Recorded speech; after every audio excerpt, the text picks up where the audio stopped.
Isang mapagpalang araw sa aking mga mag-aaral at gayon din sa ating ibang mga tagapakinig. Ako muli ang inyong guro na si Ginoong Joey C. Villanueva. Welcome sa ating ikatlong leksyon sa pambungad sa pamimilosopiya ng tao o yung Introduction to the Philosophy of the Human Person. Kung kayo ay dati nang nakapakinig sa akin, marahil ay napansin na ninyo na bagamat ang aking ginagamit na aklat at notes sa PowerPoint ay nasa wikang Ingles, ay sinisikap natin na ito ay paliwanag sa wikang Tagalog para sa ating mga mag-aaral na Pilipino na marahil ay nagkakaroon ng kahirapan sa pag-intindi sa wikang Ingles.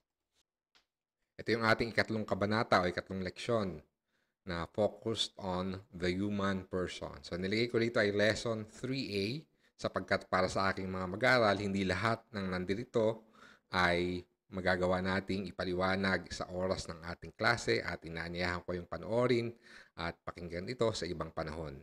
Sapagkat dulot nga ng pandemya ay umigsi ang ating panahon sa ating mga online classes. Kaya yung iba rito ay ibubuod na lang at bibilis na lang natin yung pagpapaliwanag sa ating online classes. At dito sa video nito, ang mas magdalaan ako ng panahon at mas mahabang paliwanag. So narito yung dalawa sa aklat na pinagkuhanan ko ng leksyon na ito na mapapansin muli ng aking mga mag-aaral ay iba doon sa aming ginagamit na textbook sa aming paaralan. Sa pagpapatuloy ng ating pagpapaliwanag sa Introduction to the Philosophy of the Human Person, dadako naman tayo sa tanong na sino o ano ba ang tao? Bakit ba natin pinag-aaralan yung philosophy of the human person? Who or what is a human person? So ano ba yung ating mga sukatan pag tinatanong natin ito? Ang pinakamadalas na sukatan ay syempre physical na anyo sapagkat meron tayong ideya kung ano yung itsura ng tao. Kaya lang babalik tayo sa tanong, physical lang ba ang sukatan ng pagkatao? Paano yung ibang itsura sa atin? Pag physical at bahagi ng katawan ang ating titingnan, paano naman yung mga kulang ang bahagi ng kanilang katawan? Nabawasan ba ang kanilang pagkatao? Hindi na ba sila tao kapag masyadong nalayo ang kanilang anyo sa alam natin na anyo ng tao? Ano pa ang ating sukatan sa pagtrato o pagkilala sa pagkatao ng tao? Katatayuan ba sa lipunan?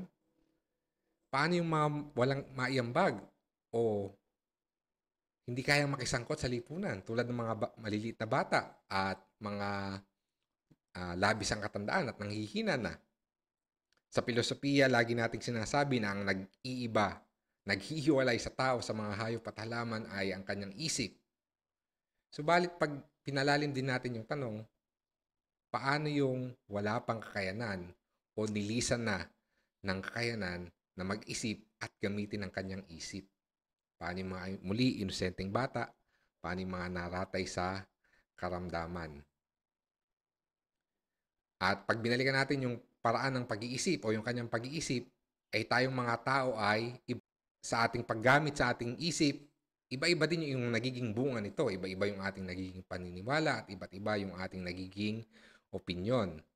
So, paano yung kapwa naman natin tao pero salungat sa atin yung paniniwala? Nababawasan din ba yung ating pagtrato at paggalang sa kanilang pagkatao? Sa ating lengguwahe na Tagalog o Filipino, kakatuwa din sapagkat yung mga taong nakagawa ng karumal-dumal na krimen, minsan ay tinatawag natin na hayop. Kapag nagkasakit, na comatose, hindi na makakilos at hindi na gumagana ang isip, ang tawag natin lantang gulay. Ito masakit. Kapag ka mahirap, pag mababa ang antas sa lipunan, minsan ang trato ay parang insekto. Muli balikan natin yung ating katanungan. Sino at ano ba ang tao at ang karugtong nito, paano ba dapat tayong makitungo sa ating mga kapwa-tao? So yun yung gusto nating tingnan. At sa pagsisikap natin, sa pagtatangka natin na sagutin ang tanong na ito, makita natin na sa larangan ng filosofiya, mayroon palang dalawang approaches. May dalawang paraan ng pagtingin at pagsagot sa kung sino at kung ano ang tao. Ito ay yung tinatawag natin na metaphysical approach at saka yung existential approach. Unahin natin yung existential approach. Sa existential approach, sabi ay, ito yung nakatingin lamang dun sa antas o sa uri ng pamumuhay na nababagay. Alam natin o iniisip natin ay nababagay sa pamumuhay ng isang tao. So dito nga natin sinasabi yung kakayanan na mag-isip. Dito natin ilalagay yung kakayanan na mag-isip, kakayanan na makisalamuha, at mamuhay ng makatao. Yun yung ginagamit natin sa Tagalog, no? Subalit, ulitin lang natin ay aminin din natin na hindi lahat ng tao ay nabubuhay ng ayon sa ating inaasahan doon sa existential approach. Kaya yung kabilang approach ay metaphysical. Mula sa salitang metaphysics, yung lampas o higit sa ating nakikita sa kanyang physical na anyo, sa kanyang kakayanan mag-isip, lampas pa doon yung kalikasan ng tao. That is why it focuses on the kinds of substances and capacities that make up the human person. Yung existential approach, ang sinusuri natin dito ay yung essential features of the human person. Sabi nga natin yung paano ba kumilos, paano mababuhay, paano ba mag-isip, dapat ang isang tao. It deals with the who of a person. So ito yung sumasagot sa tanong na sino ang tao. Sa metaphysical approach, dito natin sinusuri yung essential component of the human person, yung pinaka-minimum na component na makakasagot sa kung ano ba ang tao. At pag dinaan natin sa larangan ng agham, ng siyensya, siguro ang pinakasagot natin dito ay yung genetic, yung DNA ng tao, no? Basta't isinilang mula sa isang tao, di ba? Basta't nalikha o nagsimula ang buhay sa pamamagitan ng sperm at egg cell ng tao at yung kanyang DNA at genetics, pag sinuri ay tugma sa kalikasan ng tao. So it deals with the what of a person. Ano ba yung tao? Sabi nga natin kanina, 'di ba? Sagutin na agad natin na using the metaphysical approach, ano man ang itsura niyan, ano man ang nagawa niyan, ano man ang antas niya sa lipunan, dahil siya ay isinilang na tao, may genes, may DNA ng isang tao, tao 'yan at dapat tratuhin bilang tao, tratuhin na makatao. Sa aklat ni Ginoong Mabaqueo, ginamit niyang halimbawa ay yung panitikan. Sa literature, yung karakter ni Tarzan. Sapagkat si Tarzan, pag sinuri mo, anya, ay pag ginamit natin yung metaphysical approach, alam natin na siya ay tao. Diba? Sabi ko nga kanina ay isinilang na tao.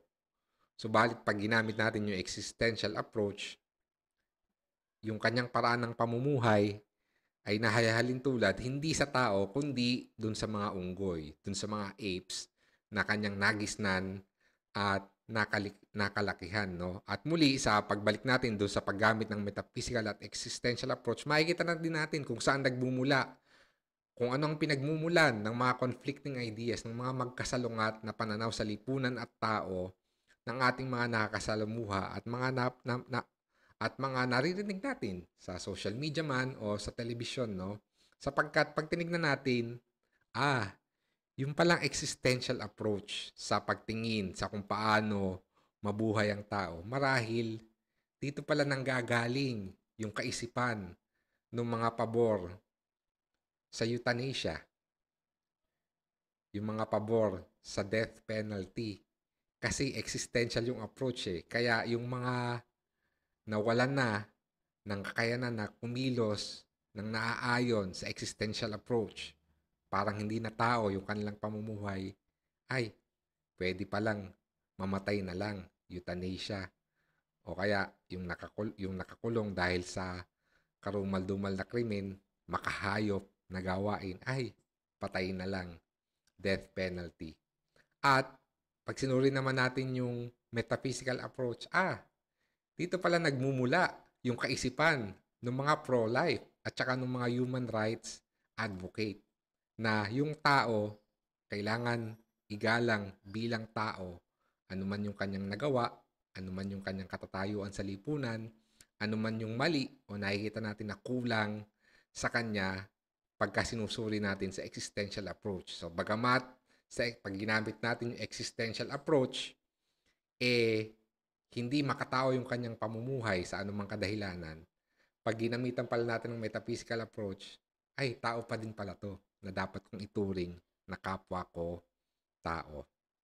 At sa kadahilanan ito, pangungunahan ko na kayo, para sa lesson na ito ay meron tayong bias. Bagamat sinuri natin yung existential at metaphysical approach, meron tayong bias sa metaphysical approach. No? Subalit, titingnan din naman natin para sa susunod naman na leksyon, yung existential approach, ito naman yung gagamitin natin na nagabay sa pagtingin natin sa muli, paano ba mabuhay tayong mga may kakayanang mag-isip?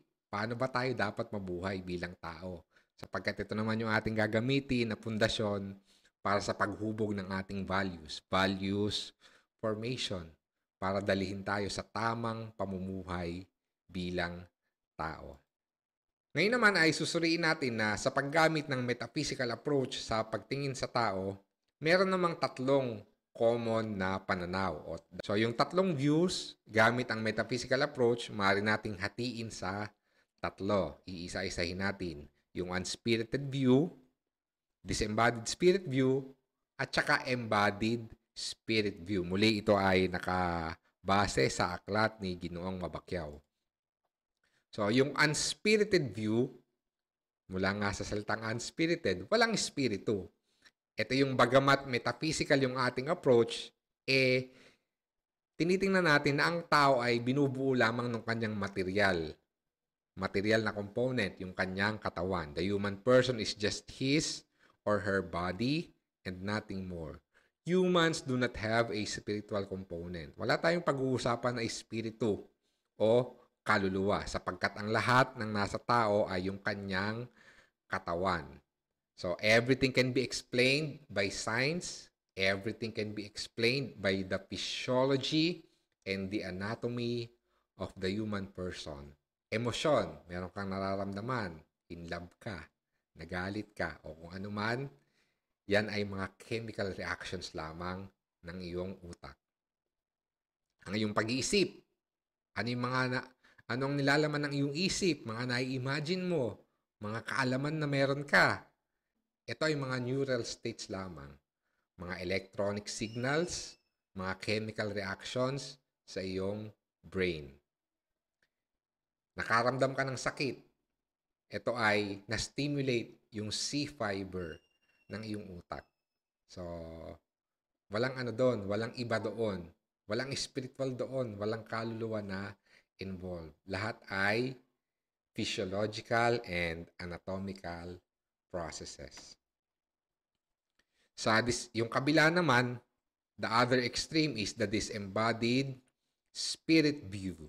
So, pag sinuri natin ang tao, pinakamahalaga at tanging pamantayan ay yung kanyang spiritu, yung kanyang kaluluwa. At wala muna tayong religion na pag-uusapan dito, no? So, hindi to spirit or soul in the Christian sense or in the theological sense. Bagamat kaugnay doon yung ating doktrina ng kaluluwa, no? Subalit, spirit dito ay yung kakayanan pa din na mag-isip na lagi nating sinasabi sa filosofiya. No? Pinaka-importante ay yung spirit, yung kanyang nasa kalooban na nagbibigay sa kanya ng kakayanan na mag-isip. The body is a non-essential component of the human person. Nagkataon lang na meron kang katawan pero hindi yan mahalaga sapagkat yung iyong material na component, yung iyong katawan ay parehas lang ng material component ng mga nasa daigdig na ito at ang naghihiwalay sa iyo bilang tao sa daigdig na ito ay yung espiritu. So the body is dependent on the spirit but the spirit is not dependent on the body. Ito ay makikita natin halimbawa sa mga filosofiya ni na Plato at ni Descartes, no, para dun sa dalawa dahil ang kaluluwa ay immaterial and non-physical. So, ito ay hindi nabubuo ng mga bahagi tulad ng ating katawan At dahil hindi ito material at hindi ito nahahati-hati sa mga bahagi, so sabi ni Plato, hindi ito mabubulok, hindi ito mamamatay. So kaparehas man ang ating pinaniniwalaan bilang mga Kristiyano, may pagkakaiba, mamaya ay titignan natin, no? Kaya nga si Plato, meron siyang, hindi na natin papaliwanag ngayong araw, meron siyang tinatawag na theory of forms and ideas. At para kay Plato, yung kaalaman, yung pagkakaroon natin ng kaalaman, ang tawag niya dyan ay recollection. Kasi yung alam na noon ng isang immaterial soul ay nakalimutan nung mamatay yung katawan. Kaya nung lumipat siya, parang reincarnation, malipat siya sa ibang katawan, babalikan niya at aalalahanin yung alam na niya dati. Pag binalikan natin si Descartes, kung naalala nyo yung ating nagdaan na leksyon, no? Sabi ni Descartes, doon sa kanyang methodic doubt, pwede nating pagdudahan yung pag-iral ng ating katawan. Pwede nating pagdudahan yung material na daigdig, the material world. Maaring hindi lahat, totoo ang lahat ng ito. Maaring lahat ng ito ay ilusyon lamang. Subalit hindi natin kayang pagdudahan yung pag-iral ng ating kaluluwa, our spirit or our mind. Hindi natin to pwedeng pagdudahan. Bakit? Sapagkat habang nagdududa ka, lalo mong ginagamit yung iyong isip. So habang ikaw ay nagdududa, lalo kang nag-iisip. So dahil ikaw ay nagdududa at nag-iisip, ibig sabihin, pinapatunayan mo na mayroon kang spirito. Mayroon kang isip. Kaya nga lagi nating ina-attribute kay Descartes yung statement na cogito ergo sum. I think, therefore I am.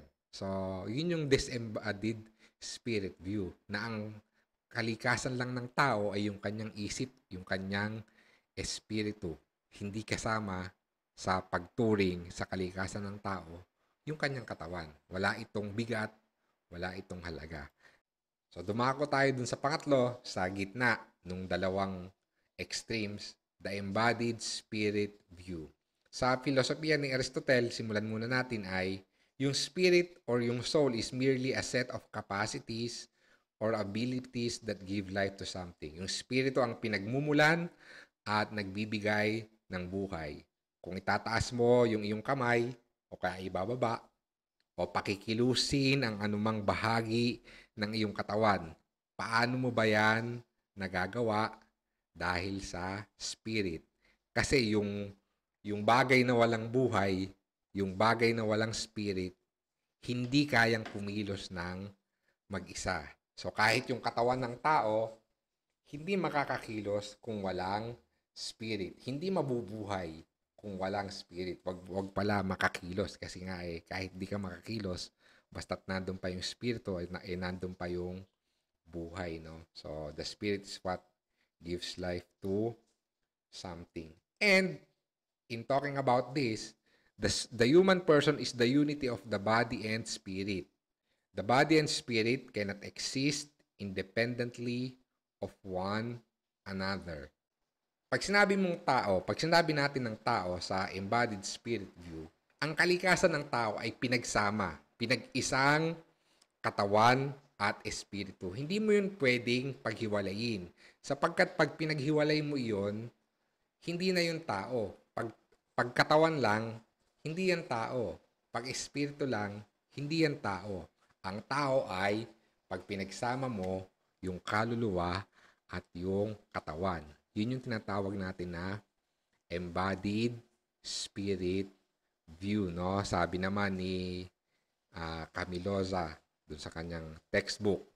So, we know that there's more to who we are than what we appear to be. Ito na din yung sinasabi natin sa simula pa lang, no?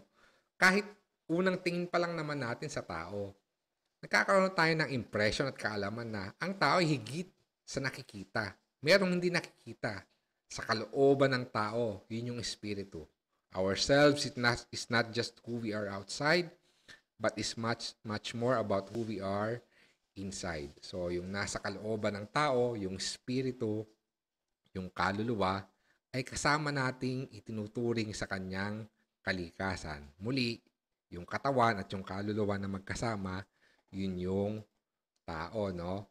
Pag sinuri naman natin yung dalawang importanteng philosophers na nagpaliwanag nito, si Aristotle at si Santo Tomas de Aquino. So, the body and soul are not two entities that interact with each other, but are one being made up of matter and form. Muli, yung tao, katulad ng sinabi natin kanina, ay hindi magkahiwalay na katawan at espiritu. Ito ay pinag-isa. Yung espiritu, yung nagbibigay buhay, yun yung matter and form. Sa filosofiya ni Aristotle at Thomas Aquinas, huwag na nating pakahabain, yung form ang nagbibigay buhay sa matter. Ang laging example nito sa mga nagtuturo ng filosofiya ay yung ballpen. Wala akong ballpen dito ngayon, no? Ay yung ballpen. So, yung matter, yung katawan ng ballpen, kung ano yung physical component nito, yung plastic na case, yung magkabilang dulo, yung tinta, at saka yung case ng tinta, yung tinta sa loob. So, yun yung matter. Ang form nito ay, para saan ba yung ballpen? Para makapagsulat. So, pag hindi na sumusulat yung ballpen, nawala na yung form. Parang sa tao, nawala na yung spirit. So, pag nagkahiwalay yon, wala nang kwenta yung ballpen. Pag nagkahiwalay, sabi ko kanina, pag nagkahiwalay yung katawan at spiritu, hindi na yon tao. So, tingnan natin ito sa pamamagitan ng isang Venn diagram. So, pag gumagamit tayo ng Venn diagram, di ba? So, sa isang side yung spirit, sa kabilang side yung katawan. So, yung human person yung nasa gitna pag pinag-ugnay yung katawan at espiritu. Kahit sa Tagalog, magandang suriin natin yung ating lengguwahe sa Tagalog, no? Kapag pinaghiwalay mo yung katawan at espiritu, yung katawan na walang espiritu, patay, no? Ang tawag natin dyan ay bangkay. It's not a human person. Yung espiritong hiniwalay sa katawan, ang tawag natin niya sa Tagalog ay multo. Hindi yun human person. Yung bangkay, yung multo, hindi yun ang human person. Ang human person ay hanggat magkasama yung body at saka yung spirit. So, yun ang human person. Yun ang tao. Pinagsamang espiritu at katawan. Embodied spirit. Ngayon, sinabi ko kanina na sa larangan ng filosofiya ay lahat ito ay gusto nating suriin. Sa larangan ng filosofiya, lahat ito gusto nating pag-aralan para natin bago tayo mag-conclude ng kung ano yung totoo o ano yung dapat nating paniwalaan. Subalit pinangunahan ko kayo na medyo may konting bias tayo dito sa ating leksyon. Una, para hindi na magtagal, para hindi na humaba. Pangalawa, sapagkat yung bias na binibigyan natin ng diin ay importanteng pundasyon para sa mga susunod nating leksyon, no? So, bakit ba natin binibigyang diin, binibigyang bigat yung metaphysical approach at yung embodied spirit view? Isang napakahalagang usapin sa filosofiya ay yung kalayaan ng tao. At pag ginamit nating approach yung metaphysical approach at yung embodied spirit view, na-maintain natin yung halaga ng human freedom. Sapagkat sa unspirited view, kung wala naman palang spirit yung tao, lahat ito ay material lang, ano yung kalayaan? De chemical reaction lang din ng utak na wala naman talagang halaga, no? Pangalawa, in the embodied spirit view, it gives equal value to the body. Sapagkat nasa kabilang extreme naman yung disembodied spirit view, pagka naman masyado nating binigyan lang ng halaga yung espiritu o yung kaya ng mag-isip, maaari naman tayong madala dun sa pananaw na walang halaga yung katawan ng tao, no? Para sa mga estudyante ko sa St. Dominic, ito yung sinasabi natin, di ba, kay St. Dominic nung tulig sa inya at kalabanin yung mga Albigensians, no? Sapagkat yung pagbibigay ng Albigensians ng labis na halaga sa kaluluwa ng tao, di bali nang mapahamak at parusahan na lang yung katawan. Subalit dahil ang talagang paniniwala natin ay the human person is an embodied spirit, binibigyan din natin. Importante din yung katawan ng tao. Kailangan din itong alagaan. Kailangan din itong maligtas in the Christian sense. And then, in the spirit of openness and in the spirit of philosophy, kahit binibigyan natin ng diin yung ating Christian and Catholic perspective, sa totoo lang, if we stick to philosophy, using the embodied spirit view accommodates opposing views on the immortality of the soul. It opens the discussion and the possibility whether the soul is immortal or not, no? So, yun yung dahilan. Kaya ulitin ko, no? Yun yung dahilan kung bakit binibigyang diin natin na ang gagamitin natin sa ating leksyon ay metaphysical approach using the embodied spirit view. At katulad nga ng sabi ko, sana ito ay magbigay sa atin ng pundasyon para sa mga susunod nating leksyon. Para sa araw na ito ay hanggang dito na lamang. Maraming salamat sa inyong pakikinig.